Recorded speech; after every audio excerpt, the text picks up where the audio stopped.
Mažametę Drąsiaus Kedžio dukterį globojanti jo sesuo pasigenda mergaitės apsaugos.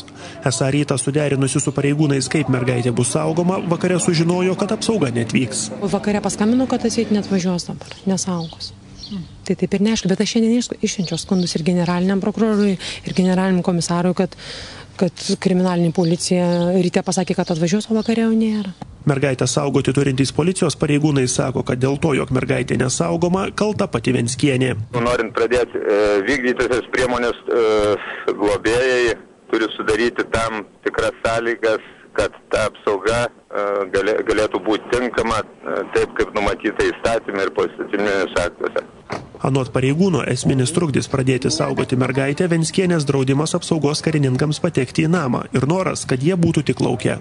Viską aptarim, kad jie saugos išorį namo, kad neįs į vidų, nes jau psichologai man rekomendavo, kad neįmanoma mergaitė pripažinti nukentėjus, jau vyrai dieną naktį keičiasi, kad šeimos visą, kaip ir, tai koks supratimas apie šeimą, ištisai svetimi vyrai namuose. Pasipiktinę vaiko teisių apsaugos tarnybų darbu ir nuolatiniais jų siunčiamų psichologų vizitais pas mergaitę prie miesto vaiko teisių apsaugos tarnybos mitingavo Kauno gyventojai.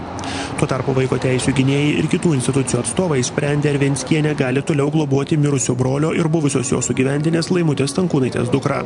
Stankūnaitė pageidavo, kad vaiką globotų kiti asmenys, tačiau nutarta, kad 6 metai ir toliau lieka pas Venckienę.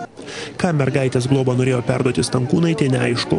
Ji ir Venckienė, sprendžiant dėl mergaitės globos, susitiko akis į akį.